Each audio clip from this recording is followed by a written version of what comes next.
Buenos días. No solo de medicina se complace en presentar a algunos médicos que se destacaron en campos ajenos a la profesión médica, ¿no? Algunos de ellos son conocidos, se sabe que son médicos, se sabe que además fueron otras cosas o que además de haber sido otras cosas también fueron médicos. Pero hay otros que estoy seguro que los van a sorprender. Y por eso escogimos para iniciar este ciclo, más que ciclo diría yo, estos programas que vamos a ir intercalando dentro de los ciclos, a un médico nacido el 19 de febrero de 1473, siglo XV, en la Prusia Oriental, perteneciente entonces al Reino de Polonia. En esa época, Colón aún no había llegado a América, se pensaba que la Tierra era plana y que era el centro del universo, la teoría que era la Tierra es el centro, el Sol, los planetas giran alrededor de nosotros somos el centro. Bueno, hay personas que se piensan que ellos también son el centro del universo, ¿no?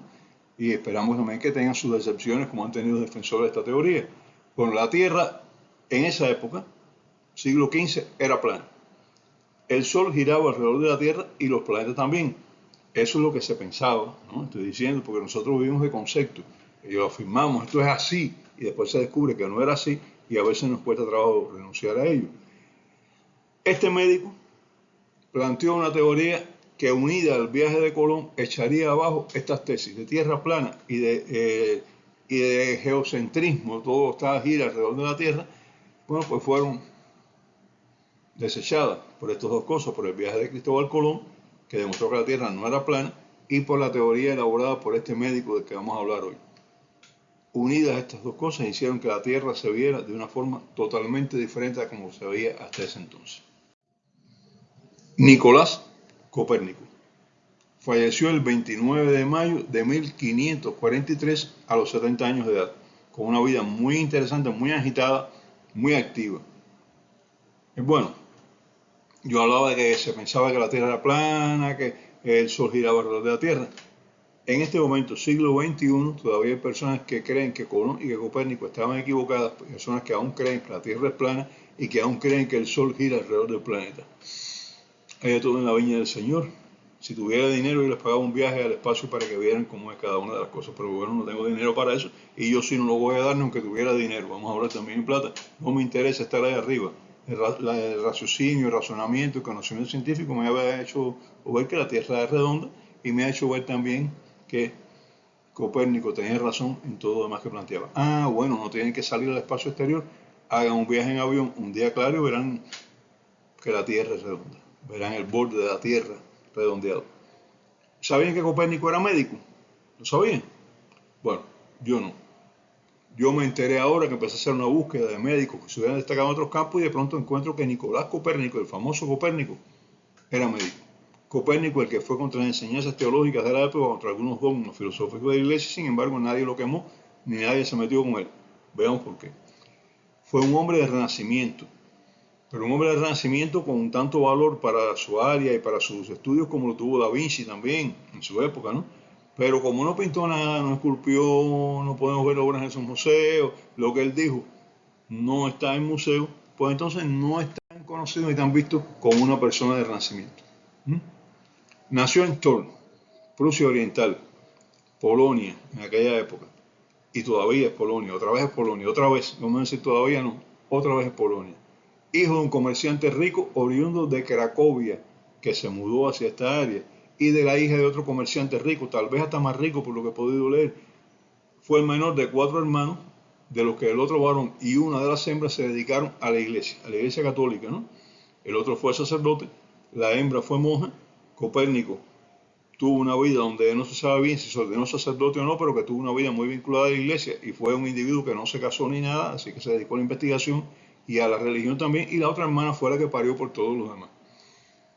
En esa época, la orden de los caballeros teutónicos, una orden religiosa militar alemana que se surgió cuando las cruzadas, había surgido unos 4 o 5 siglos antes del nacimiento de Copérnico, y surgió contra las cruzadas para recuperar Jerusalén y el sepulcro de Cristo.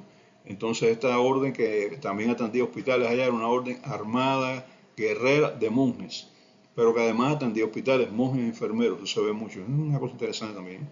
Pues estos monjes, enfermeros, pero combatientes, que luchaban de origen alemán. Cuando ya pues, los musulmanes expulsaron a los cristianos de Oriente Medio, el duque de Masovia les dijo, me hace falta que ustedes vengan para acá, y entonces le dio tierras en el oeste de Polonia. ¿Por qué? Porque había personas que no eran cristianos, que vivían por esa zona del mar Báltico y que estaban atacando las tierras estas del duque de Masovia. El duque de Masovia dijo, yo le voy a dar las tierras más al noroeste, noreste de mi territorio y ustedes me defienden todo el ducado de Masovia. La orden teutónica fue para allá, se fue extendiendo para 11 tierras que no eran de ellos y fue explotando a todas las personas, los campesinos. Los polacos no querían, muchos de los polacos no estaban de acuerdo con esta explotación y entonces hubo algunos levantamientos, algunas cosas ahí. Parte de este territorio que estaba en manos de los caballeros teutones era Varmia. Varmia existe actualmente todavía y en 1466, después de haberse opuesto a los caballeros teutones, de haberse enfrentado a ellos, de haber participado en una guerra fuerte que contra ellos, alcanzó su independencia. Se declaró independiente de los caballeros teutones y pidió acogida al reino de Polonia, pero quedó con un principado episcopal. ¿Qué quiere decir esto? El que tenía el mando en Varmia era un príncipe, pero ese príncipe era el obispo de Varmia, que era elegido y propuesto al Papa. Entonces el Papa decía, sí, está bien, ese que ustedes dicen tiene las condiciones, va a ser el obispo. Y entonces era obispo, pero era príncipe también, era príncipe de alemán, del Sacro Imperio Germánico, pero príncipe polaco también. Y entonces el príncipe obispo de Varmia era la máxima autoridad, no solo religiosa, sino también política del territorio. Era un hombre muy poderoso. Varmia estaba rodeada completamente, o en mayor parte, apenas había una parte al norte, cerca de la costa por allá, que comunicaba con Polonia. El resto de Varmia estaba rodeada por los territorios de la orden teutónica. ¿Y qué hizo esto? Que los caballeros teutónicos, más de una vez quisieron recuperarla, se enfrentaron a las tropas de Varmia, lucharon contra ellas y hubo algunas guerras e incursiones entre Varmia y los caballeros teutónicos de esa época. El abuelo materno de Copérnico, un comerciante conocido, rico, Lucas Vatsenrode, un poquito difícil de pronunciar, se destacó, además de comercio, un hombre rico como comerciante, se destacó en la política. Fue presidente del tribunal local y delegado a una asamblea que se hizo en Varmia para decidir si seguían bajo la tutela de la orden teutónica o se independizaban. Y fue de los que dijo, no, hay que independizarse de la orden teutónica. Y se levantaron contra el dominio de los caballeros. O sea, la independencia de Varmia tenía entre sus héroes al abuelo materno de Nicolás Copérnico, porque además de delegado de asamblea, además de político que se enfrentó, también estuvo en la guerra llamada Guerra de los 13 años, y además de todo eso participó en 2 batallas. Combatió en 2 batallas como combatiente. Los teutones, al terminar la guerra, reconocieron que Prusia ya no pertenecía a Polonia, o sea, esta parte de Prusia, y Varmia obtuvo su independencia. Y Varmia, que pertenecía a Polonia, que ya no pertenecía a la orden teutónica, sino que, bueno, es independiente y quiere ser polaca, bueno, pues que sean polacos, vamos a hacer, perdimos la guerra, no nos queda más remedio. Y entonces su tío materno, de igual nombre que el abuelo, Lucas Watzenrode, fue opositor a la orden teutónica también estuvo en contra de depender de esta orden y fue un individuo que se destacó mucho, el tío de Copérnico. Tan es así que el gran maestro de la orden teutónica decía que era el diablo encarnado.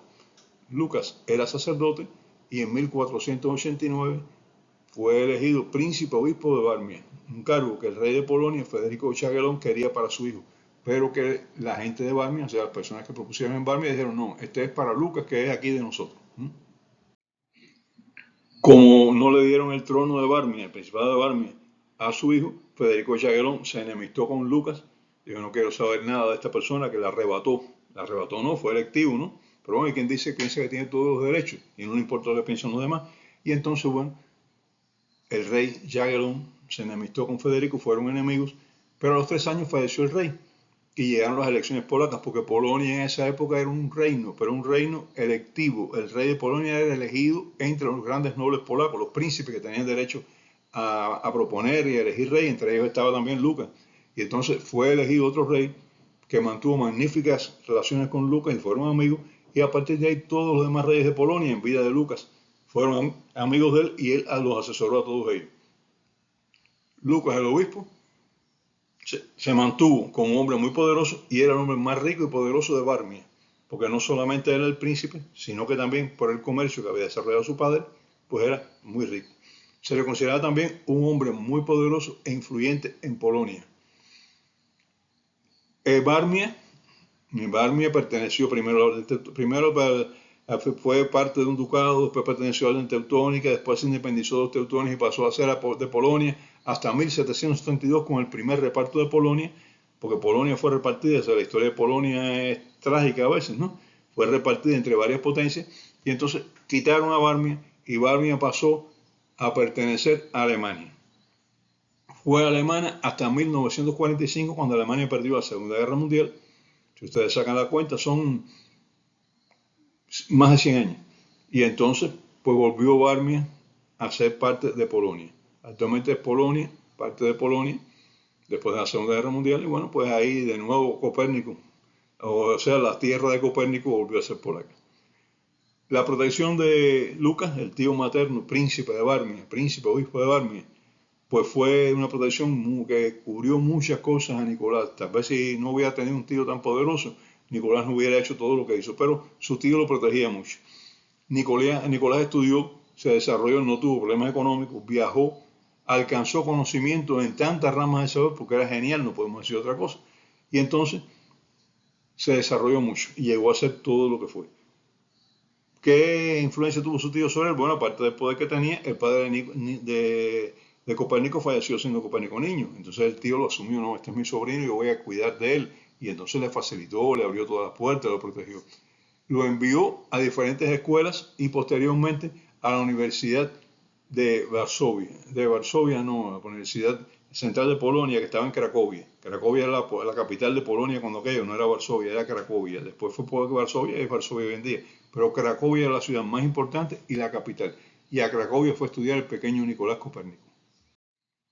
Entre 1491 y 1492, Nicolás y Andrés, su hermano, que era sacerdote, matricularon a esta universidad, estudió matemática, estudió astronomía, que eso incluye aritmética, geometría, óptica geométrica, cosmografía, astronomía teórica, y estudió filosofía, la filosofía de Aristóteles y otros filósofos griegos, y ciencias naturales. También estudió filosofía de Ptolomeo. Ahí conoció las teorías acerca del universo de Aristóteles, que hablaba de esferas homocéntricas y excéntricas, unas están en el mismo centro, otras estaban por fuera, y conoció las de Claudio Ptolomeo, y Claudio Ptolomeo en esa época pues tenía una concepción un poco diferente del mundo. Estas dos teorías eran las teorías que predominaban en la época de Copérnico, la de Ptolomeo y la de Aristóteles. Él empezó a ver cómo eran estas teorías y se dio cuenta que existían contradicciones, no eran teorías complementarias, aunque las dos teorías circularan en el mundo y fueran apoyadas en esa época por la iglesia, que era la que tenía el poder del conocimiento, bueno, pues no eran unas teorías que encajaran bien la una en la otra, tenían diferencias. Y empezó a pensar cuál es la realidad y a investigar. Después regresó a Barmia, después en 1492, fue nombrado entonces canónigo de Barmia, o sea, un cargo religioso, y ahí pues se piensa que él tomó órdenes religiosas. No se está muy, o sea, no hay un documento que diga que Copérnico tomó órdenes religiosas, pero al ser nombrado canónigo pues se piensa que sí, que pues debe haber tomado órdenes religiosas.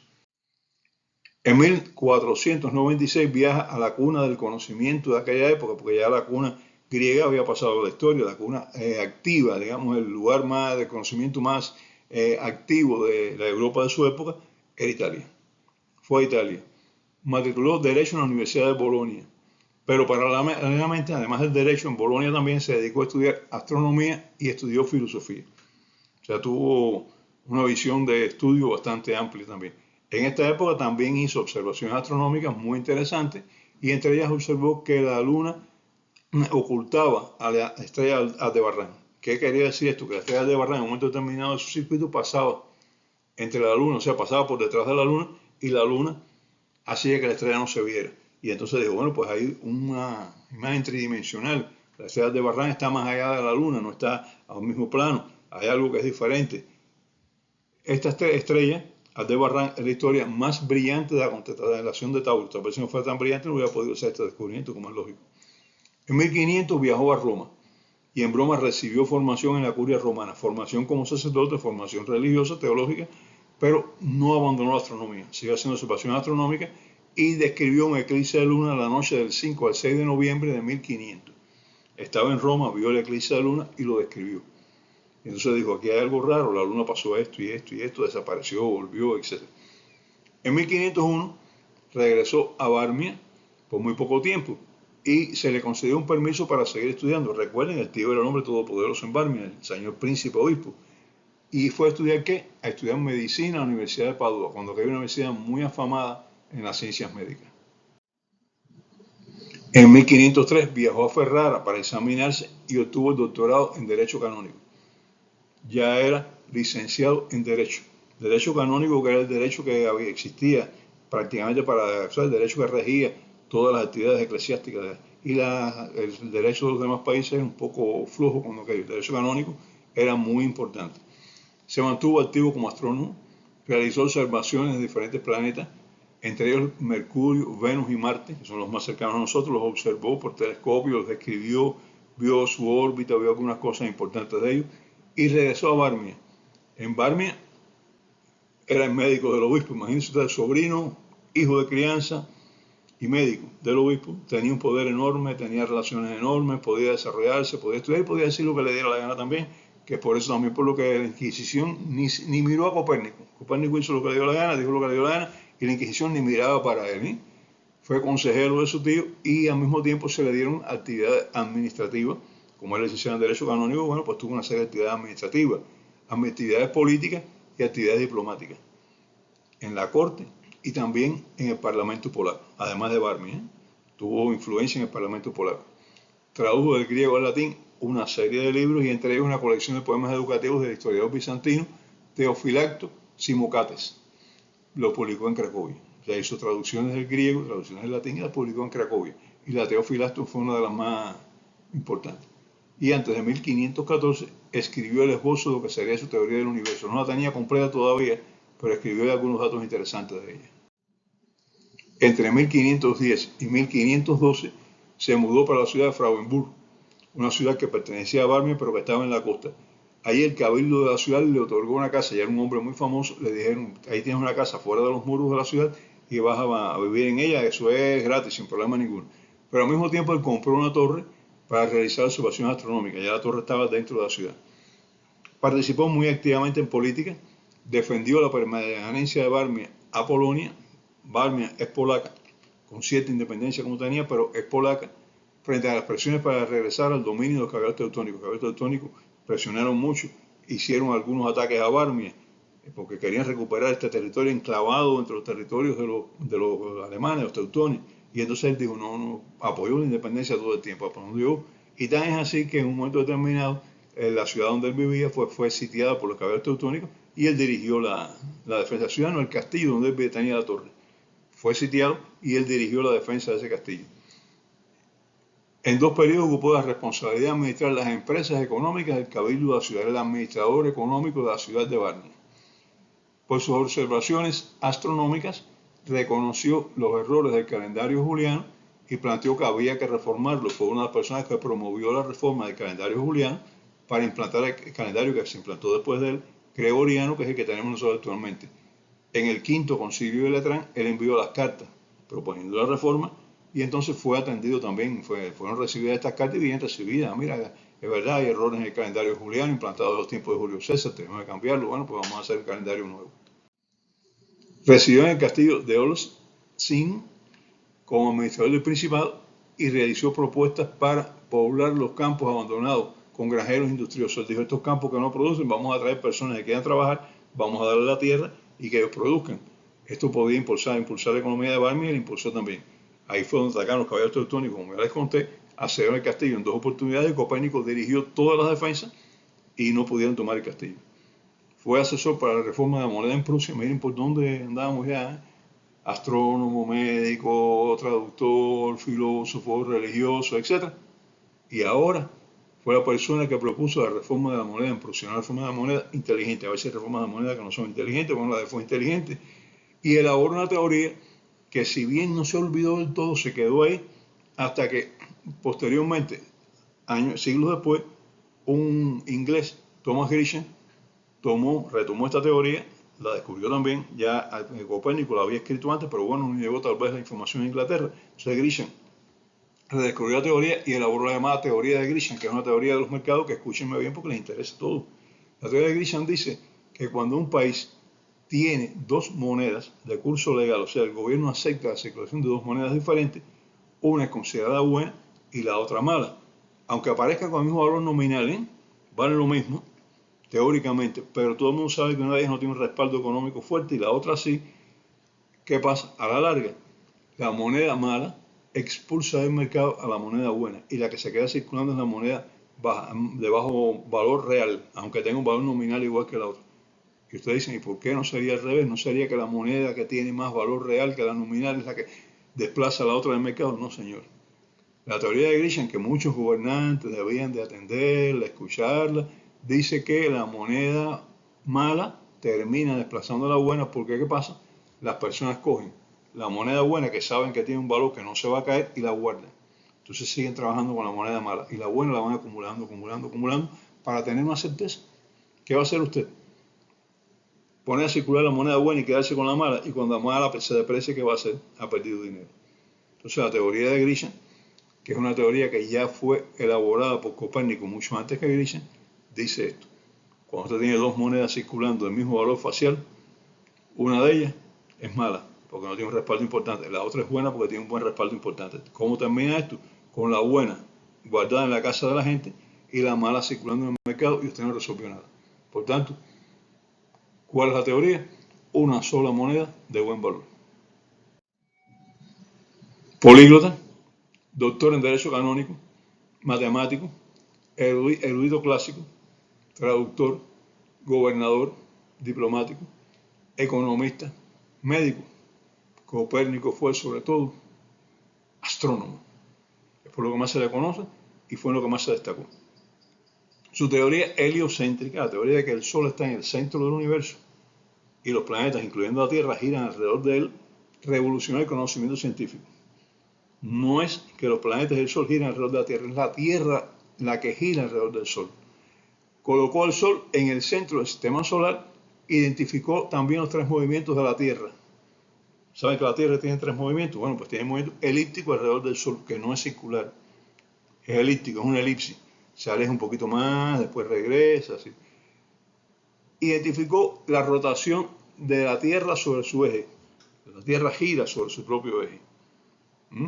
Y esto hace que cuando un avión, por ejemplo, se dirige de América hacia Europa, demora más, teóricamente, porque cuando llega a Europa ya la hora ha avanzado más que cuando viene de Europa hacia América. Yo recuerdo, yo salí una vez de Moscú a las 7:30 de la mañana en el avión y llegué a Berlín a las 7:30 de la mañana porque el uso horario, a diferencia de 2 horas, y la velocidad del avión igualaba por la distancia. No es que fuera tan rápido el avión, sino que por la distancia de los usos horarios, pues igualaba la hora. Y entonces yo puedo salir de Moscú a 1 hora y llegar a Berlín a la misma hora.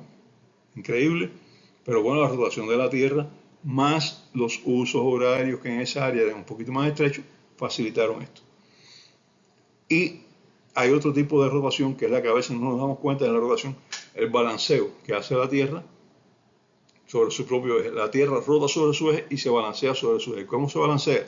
Se balancea y el Sol gira, el Sol va ocupando 3 líneas. El Sol tiene 3 líneas definitivas. Tiene un trópico del norte, que es el trópico de Cáncer, tiene un trópico del sur, que es el trópico de Capricornio, y tiene el Ecuador. El Ecuador es el centro de la Tierra. Bueno, pues el Sol va, el balanceo de la Tierra, no el Sol, el balanceo de la Tierra hace que el Sol se caiga perpendicular en el trópico de Capricornio, en una época del año, y en el trópico de Cáncer, en la otra época del año. Y entre el trópico de Capricornio y el trópico de Cáncer, el Sol va pasando. Esto es lo que da origen a ¿qué? A las 4 estaciones. Cuando el Sol es perpendicular a un trópico, es el verano de la parte hemisferio norte o hemisferio sur. Cuando el Sol está dando verano, o sea, está cayendo vertical, digamos, por ejemplo, el Sol ahora cae vertical. En este momento es así, cae vertical sobre el trópico de Cáncer. Bueno, pues es verano en el hemisferio norte. Pero en el hemisferio sur, yo hablaba con unos familiares míos que viven en Brasil, me decían, estamos congelándonos de frío. Allá es invierno, aquí es verano. Y eso es por el balanceo de la Tierra que fue descrito por Nicolás Copérnico. Los 3 movimientos de la Tierra, movimiento elíptico alrededor del Sol, rotación alrededor de su eje y balanceo sobre el eje, fueron descritos por Copérnico en el siglo XVI de nuestra era. Y con los telescopios de aquella época y con las observaciones de aquella época. Copérnico ejerció la medicina permanentemente, nunca dejó de ser médico. Fue médico de su tío, el príncipe obispo, fue médico de los príncipes obispos que sucedieron a su tío después del padecimiento del tío, atendió a médicos del Cabildo de Barma, o sea, de lo que es la dirección del gobierno de Barma, que era el estado donde él vivía, atendió a familiares de estas personas y se desempeñó como médico de personas importantes.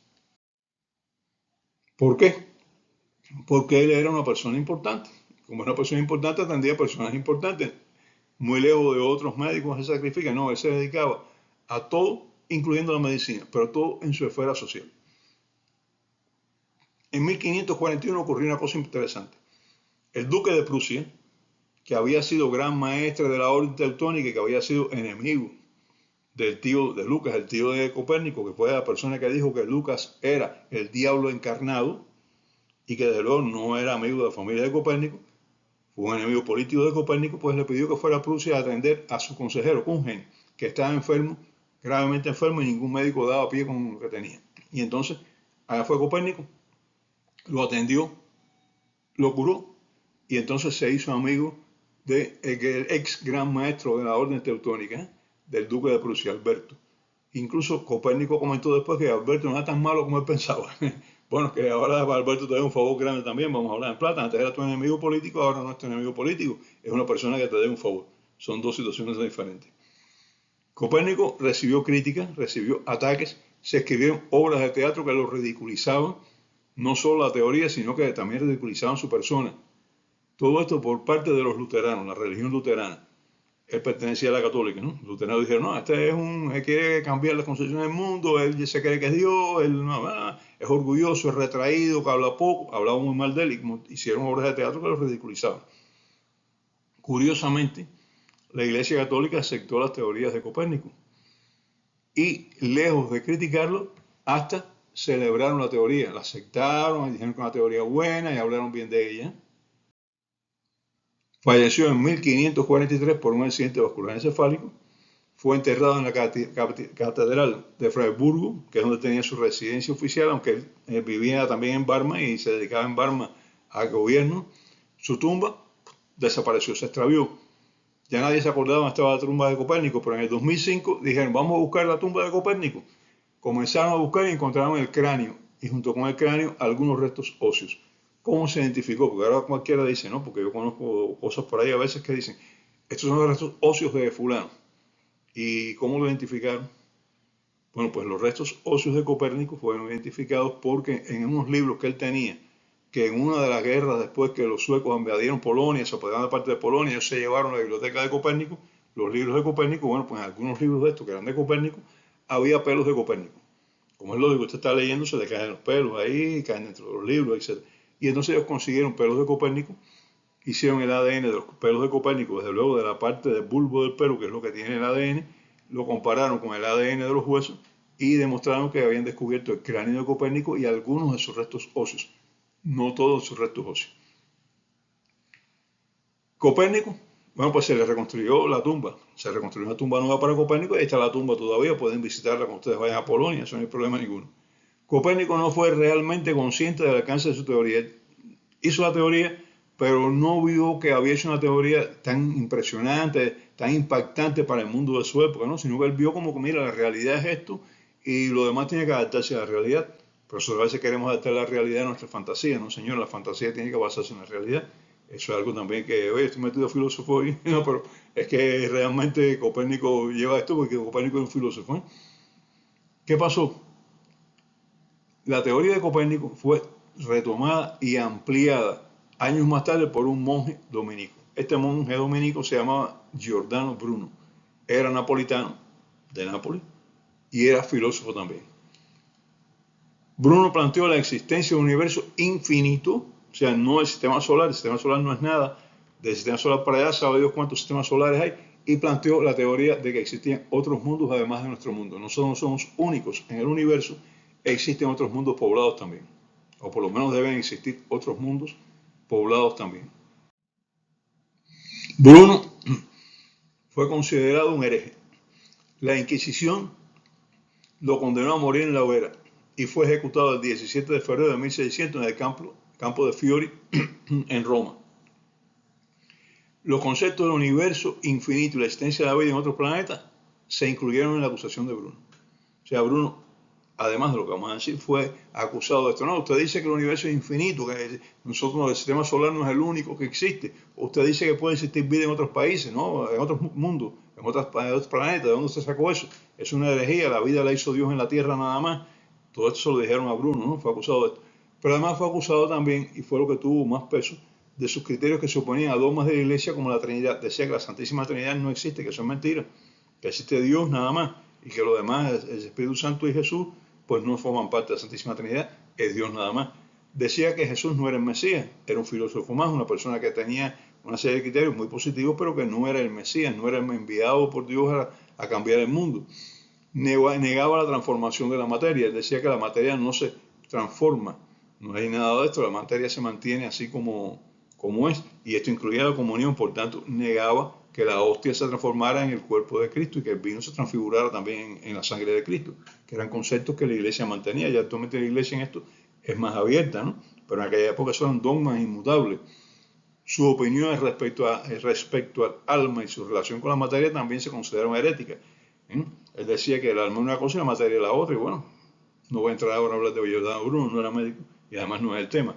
Pero no fue solamente el haber retomado la teoría de Copérnico lo que llevó a Bruno a la hoguera, porque a veces decimos, a Bruno lo llevaron a la hoguera porque dijo que la Tierra giraba alrededor del Sol. No, eso lo había hecho Copérnico muchos años antes. Él lo que añade, la parte que retomó la teoría de Copérnico, la actualizó, la popularizó, él dijo que existía un universo infinito y que existían otros planetas con vida. Y además de eso, bueno, pues fue lo peor, atacó lo peor, digo, desde el punto de vista de la Inquisición, atacó dogmas de la iglesia que la iglesia consideraba inmutables en aquella época. Por eso quemaron a Bruno, no por decir que la Tierra gira alrededor del Sol, porque hemos oído eso también, ¿no? Ahora repito la pregunta del inicio. ¿Sabían que Nicolás Copérnico era médico? Y otra pregunta, ¿les gustó el tema? Si les gustó el tema, por favor, presionen el botoncito. Así yo sé que les gustó el tema y sé que está bien en un camino que es un camino bueno. O sea, sé que estoy en un camino que es interesante no solo para los médicos, sino para las demás personas. Y gracias. Muchas gracias si han llegado hasta aquí y hasta el próximo programa, que espero que regresen a escucharme. O a verme también, ¿eh? Bueno, hasta luego.